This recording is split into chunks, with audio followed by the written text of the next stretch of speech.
Hello, Instagram. Hello, LinkedIn. Gonna see if I'm going live on all these things.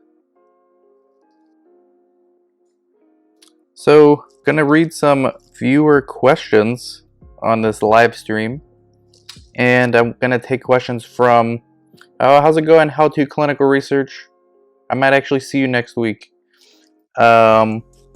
Yeah, so if you have questions, put them in the comments on Instagram or on LinkedIn. But I got a good question, like series of questions from somebody. This is somebody from Canada. Hey Monica, how's it going? Nice to see you on Instagram. We got to figure out, Monica, how to do a live stream on LinkedIn together remotely, even though we can do one together Wednesday because we'll be together. But yeah, I got to figure out how to do a LinkedIn live stream remotely. I know how to do it on Instagram, but I got the mic here and I wouldn't be able to hear anything you say remotely, but we can do it in person. So I got a series of questions from somebody who's talking about project management versus being a CRA, and they're from Canada. Basically, let me give you some background. They are a coordinator with 10 years of clinical research experience. So they want to know a whole bunch of stuff, but yeah, I'm gonna actually read them. But meanwhile, if you're watching on LinkedIn, welcome. I haven't been live on LinkedIn in a long time. So if you have questions, put them in the chat. And let me go through some of these questions from this 10-year CRC, that's Clinical Research Coordinator, veteran in clinical research, asking about CPM, which is Certified Project Manager, and CRA. So which is more valuable on the resume for career advancement? 10 years as a CRA or 10 years as a CPM? And I hate these kind of questions because there is no right answer. The answer is the more valuable one is the one that you can provide the most value to your employer or to the industry. Like the most, like where can you put, if you look at your hours of work as an output, where can your hours of work as an input produce the most efficient output? Okay, so, and somebody says 10 years of being in a single role is not good. I agree. This is where, we can start getting into my whole theory of being a generalist as opposed to a specialist, because everybody needs to start out as a specialist. Everybody's gonna start out as a specialist, but you need to start branching out if you want. I mean, you don't need to, but if you want career security through any market cycles, the generalists are the ones that survive, the ones that can do multiple tasks with a single person doing it. Okay, so LinkedIn, the questions are coming in, so bring them on, but I'm going to be reading these as well. So basically, yeah, so I agree with you, how to clinical research. There is no right or wrong here. Okay, CRA or CPM, which one looks better on the resume depends on the job that you're applying for. I mean, they both look good on the resume. I guess the question you're asking is which one will look good, which one will look better on my resume in the future, like 5 years from now, and I have no idea. I can guess, I'm going to make a guess that CRAs are more in demand than project managers, and that's why they get paid more, right? And this is actually part of their question as well, which we're going to get into. But I think if you're going for the generalist route, I think CRA is the better way to go. Like, if you take a CRA, which is actually, CRA is not a generalist role, but it can be. It can lead you into a lot of different roles. And you compare it with a project manager, all right, the CRA is more of a generalist because you're dealing with sponsors, you're dealing with sites. Project manager is dealing as well with sponsors and sites, but they're more on planning the study. They're more on making sure the study is going according to the milestones and the budget, whereas CRA is more in the operations and how the sites are actually following the protocol. This is a really tough one, but in my opinion, I think a lot more doors can be opened by being a CRA than a project manager. We got a student from India in the house. Can you please tell me the courses I should learn in this quarantine time to become a CRA? There's a lot. So for free is the 4.5 hour video I have that you can watch. But let me get to this question, because then I got another one on LinkedIn. And then keep your questions coming. If you have them, I'll try to get through them. So there is no best for tenure on your resume. Okay, pick which one you prefer. I think CRA can open more doors. I think CRAs are more in demand than project managers. And you're dealing more with actual research as opposed to CPMs, which are dealing more with metrics, timelines. I mean, yeah, if you're a project manager in clinical research, of course you have to understand the inner workings of research. But as a CRA, I think you need more specialized knowledge, which sounds, like the opposite of what I'm saying about being a generalist. But I think if you really break down what a generalist means, is it's a specialist who has now become a specialist of something else, who has become a specialist of something else. So pretty soon they start adding all these specialties into a generalist role, whereas a CPM doesn't really do that. They just pretty much do the same thing no matter what kind of study it is. They don't need to really learn the different nuances of the protocols and things like that, for the most part. I don't want to insult any CPMs out there, because I honestly don't know how CPMs do their jobs.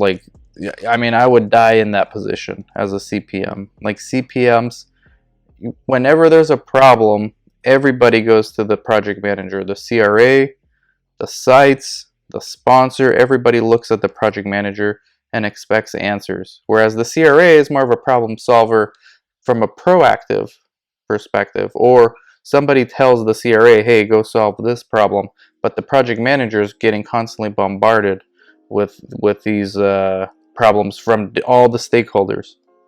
So the second question, assuming we compare apples to apples, so CRO versus a research institute, what is more stressful, being a CRA or being a project manager?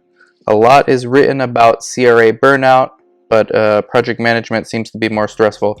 Hey, this is what I just said. I mean, I literally just said this. They are both stressful jobs. I think the biggest issue and the biggest cause for burnout for CRAs is all the issues are compounded by the fact that they have to travel and be away from their families for most of the month, right? Like most of the days of every month, they're away from their family and they're traveling, again, under normal times, but we're starting to see CRAs starting to travel a little bit more now. So the burnout is there. They're just different kind of burnouts. Like I said, project manager, whenever there's a problem, and every study has problems constantly, whether it's sites not receiving their payments, whether it's CRAs not completing their reports on time, whether it's sponsors not sending out SUSAR letters on time, whether it's IRBs not approving things. I mean, all these problems, the CPM, Certified Project Manager, handles it. And that's a completely different kind of burnout, because they don't really travel as much as CRAs travel. So again, it depends. Like, do you like to travel a lot? Do you, because from the CRAs I've dealt with, the vast majority of them say, hey, this job would not be as stressful if I had all local sites and didn't have to travel. Whereas CPMs don't really have to travel and they're still stressed out. So it's tough to answer that one too. How about CPMs who somehow moved up to project management but have never accumulated CRC or CRA experience and are working in CROs or research institutes? So yeah, I mean, you want to talk about being a specialist? Like, that's pretty much the definition in this industry of being a specialist. Is if you're a project manager and you're working at a large research institution or a CRO, you're not gonna understand ClinOps that well. You're just gonna understand tasks that CRAs have to do, that lead CRAs have to do, that medical monitors have to do, that sites need to do, but you're not getting the holistic perspective of clinical research, like from the operations perspective, as opposed to a CRA who is getting that. But interestingly enough, I think the most potential for generalist is what you're currently doing, clinical research coordinator level. I mean, here, think about what you're doing as a coordinator. You're dealing with patients, you're dealing with CRAs, you're dealing with sponsors, you're dealing with IRBs, you're dealing with your PIs. The CRAs, really, they're just dealing with the sponsor, people from their CRO, and the sites. They're not dealing with patients. And so the further away I think you are from the action, I think this summarizes this whole video. Maybe we can do a quote. Carlos can do a quote. The further away you are from the action, and the action is activity at the site level, really, because that's where the clinical research studies are being conducted.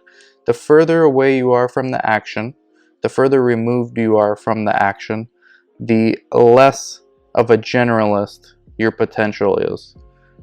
I think we just created a rule on this podcast episode right now. So let's see if that one could be proven to be wrong, because I think CRAs are closer to the action than project managers. And interestingly enough, I think sponsors are closer to the action than project managers, because I know a lot of sponsors, especially from the smaller sponsors, they're very involved in their studies. They do site visits all the time. Project managers don't really do site visits. So the further you are from the action, which is at the site level, the less potential to be a generalist you're gonna have. So I think that's a short way of answering why I think a CRA would be better career-wise for you than a project manager. How much growth potentials do project managers with minimal prior experience have, and say 5 years project management experience, as opposed to project managers who have been both CRC and CRA for a few years? So I think the project managers that have had experience, like have been part in the action, have had CRC, CRA experience, I think there's more growth potential for them. Because think about what that actually means. You're basically saying, how much output can you create per hour of input that you put in? And if you have experience as a CRC and CRA, maybe you won't need somebody to help you. So your employer does not need to hire an assistant right now to be like the liaison between you and the site. Because you worked at the site level, you understand that process better. Or same thing with the way you interact with CRAs. Like if you're a project manager who has had CRA experience, you may not need any assistance in dealing with CRAs, as opposed to a PM who doesn't have that. So when push comes to shove and you have a colleague, like when times get tough, like they just were with COVID shutdown, you as a project manager have experience as a coordinator and a CRA versus your colleague as a project manager who doesn't. Okay, like all things considered the same, you guys both work, let's say you're both average at your job. They're probably, and by them I mean that your employer is probably gonna work with the person who has the CRC, CRA experience, because again, you're more of a generalist. You've been closer to the action. The closer you are to the action, and the action is at the site level where things actually happen, where patients are screened, where blood goes into tubes, and where the data gets collected in clinical research, the closer you are to the action, the more potential you have to be a generalist. So that's my answer to that question. Degrees don't play any role into this, as long as you have a bachelor's or more. And then with project managers, you can be a certified project manager. I mean, that's fine, but you're basically just a more rare specialist, like an even more rare specialist. I think in the future that's less valuable. I think degrees are also less valuable. They're still requiring CRAs to have bachelor's degrees. I don't think that's going to stop anytime soon. They're still requiring most regulatory affairs people to have masters or PhDs. They're still requiring medical monitors to be doctors. Okay, those degrees are obviously important, but when it comes to a CRA, like if you're asking me if you have a bachelor's and another CRA has a PhD, if that's going to make any difference in the employer choosing one over the other, maybe, but oftentimes I think it doesn't matter. I think what matters is the experience, the actual experience that you have, and your willingness to be a generalist, because every employer wants efficiency. And the reason why generalists are so valuable is because their input for every hour of input, their output should be equivalent to what a specialist is anyways, because it's like a bell curve, and you have most people doing an okay job in the middle. But when times get tough and they need less people to do more, that's when the generalists come in, because now you're like okay at a bunch of things, as opposed to just being okay at one thing and then clueless about other things.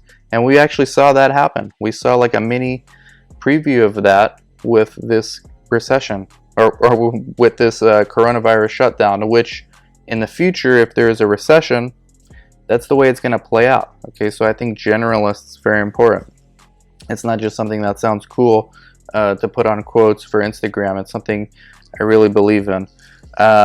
P.S. They're saying, where I am, it is pretty easy to climb to $140,000 Canadian dollars as a CRA, but I have a feeling most project managers here make 75 to 95,000 Canadian dollars. So most project managers are not in charge of CRAs, but of clinical trials. Yeah, so the salary of a CRA, that just shows you that they're more in demand. CRAs are more in demand than project managers in clinical research. It's a specialist, so a CRA is more of a specialist with more of a potential to be a generalist than a project manager. But at the end of the day, it's all comes down to the individual and what they're willing to do. Because if you're a project manager and you work at a large site, there's probably opportunities for you to help out in other aspects of the business, right? So it's up to you if you take advantage of those opportunities or not. Same thing with CRAs. Like with CRA, to become a generalist, first I think you got to expand your knowledge as far as therapeutic areas are concerned, and then so that's like horizontally, and then you also got to look vertically, like look at what your lead CRA does, and then look at what your coordinator does, and try to figure out how all these pieces move in sync, or are supposed to move in sync together. You solve problems that way. There's a lot of CRAs turned consultants that do very well, and guess what? They're generalists. All right, so let's get to some LinkedIn questions. Instagram, if you have questions, let me know. I got a few more minutes before I hit the Peloton. Got a long question from LinkedIn, so let's see. My name is John Upshaw, and I had some questions regarding my career path in clinical research. I have a BS in public health and a med in health sciences. Currently, I work for MD Anderson in Houston as a clinical research program coordinator. So I'm 26 years old. My role deals with regulatory compliance and the submission of protocols. I want a higher salary. Not sure if it's likely, but that's my goal. For my career long term, I would love to move into the senior version of my role by 2022. Afterwards, I'm contemplating going on into quality assurance, program management, or into becoming a CRA. Okay, so now we're getting into the question. Which do you suggest could be the best fit for me? And if I want to be a CRA, would it be best to go into it now instead of waiting? And so my answer to that would be yes. So let me see, how long have you been? So my answer to that would be wait like till the end of the year if you can, because you know the year's still a little bit unstable, so we don't know what's going to actually happen with CRA jobs. I think they're going to continue to be in demand, but we don't really know. So stay in your role. Okay, learn about regulatory compliance and submission of protocols, because again, you're building your expertise. You're becoming a generalist by learning this stuff. All right, and then jump into being a CRA, because now, see, all you're doing now, like you're not really close to the action. You're just submitting paperwork. You're not dealing with patients or any of that kind of stuff. You're not even really dealing with the study documents. You're just dealing with the regulatory. So you want to get, like, to be a generalist, you want to get closer to where the action is. CRA is closer to the action, and it's also a much better salary for the most part than what you're currently getting. So I would wait till the start of the next year if I were you to do it, given your age. You're relatively young, so I would wait till the start of the next year to do that. So learn what you can this year. Currently I have about 2 years of research experience, and my first role was data coordinator. So yeah, so play it out this year. Let's see what happens with the economy and everything else next year. Because the last advice I want to tell you is quit your job to go apply to be a CRA, and then they're going to lay you off, right? Like if there's another shutdown or something. So wait it out. Wait till January, maybe February. See if the vaccine comes out, and then put yourself at the CRA position. And looks like people on Instagram agree. They actually say go become a CRC, who's clinical research coordinator, which is, again, you want to be a generalist. It's closer to the action too, or a CTA, clinical trial assistant, and then become a CRA. So yeah, I would do that too. But I think you actually, with your 2 years, you actually would qualify to be a CRA, but it would be easier for you to be a CRC first, if that makes sense. Let's see if we're still on LinkedIn. Where's the questions on LinkedIn? We're almost done. This turned out to be a good podcast episode. Okay, waiting for the questions to come up. So hopefully that helped answer that question. One more. Somebody from India said, I'm a CRA and I received business development job. I am confused here. And yeah, you should be confused, because business development, very different from CRA. Matter of fact, I don't think CRAs do much of any selling other than selling themselves to an employer, or selling the quality of their report to their lead CRA, or maybe selling like the coordinator, hey, you should try to answer these queries faster, or you should enroll more patients. That's the kind of selling CRAs do. You know, for the most part, it's just ClinOps, like looking at yeah. Hopefully, John, that helped you out. So yeah, business development. I mean, if you have to quit your CRA job to do that, I wouldn't do it if you like your CRA job. If it's something you can do on the side, absolutely do it, because now you're going to be closer to being a generalist. I haven't seen CRAs get laid off as of yet. This is a pretty strong industry. Yeah. Furloughed, I meant to say. So in March, there were many getting furloughed. Now they're already mostly back for the most part. But yeah, the generalists will be the last ones to get furloughed at most companies. What is the current future looking like for study coordinators? Well, sites need study coordinators. Like there's more studies than ever before. The temporary shutdown that coronavirus brought about just moved everything along. So instead of all these studies getting started in March, April, and May, they're going to get started in July, August, September, October. All those same studies that were going to start in July, August, September, October are still going to start. So now we have more studies, all right, the same number of coordinators. Matter of fact, maybe less with the ones that got furloughed, or the ones that got laid off and then became CRAs, which we've interviewed on this show.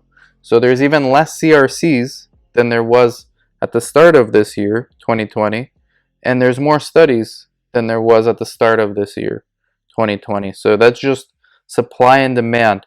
The future for coordinators looks bright. That's the last to ever be replaced, I think, is the sites. The sites are the last to be replaced by artificial intelligence or any kind of technology, like the stuff that real technologists in research talk about, where AIs are gonna query and algorithms are gonna do source data review and source data verification. We're probably still decades away from that. So even CRAs are gonna be in demand for decades. But coordinators, I mean, there's no algorithm or AI that's gonna screen a patient, randomize a patient, hold the patient's hand, walking them through the study, telling them why they should stay in, or why they, or talking to the PI about what happened to the patient, or maybe the patient needs to withdraw. That you can't replace that with technology, at least not what we have right now, right? So I've seen CRCs get furloughed, not at stable CRAs. Yeah, so see, exactly right. So any other questions? I think that's it. I'll wait for Instagram a little bit longer, but I'm gonna jump on the Peloton because I got an hour long ride coming up with Cody. Is that his name? Cody? Got an hour long ride. But glad to see you guys on here. Glad to see Instagram on a Monday night.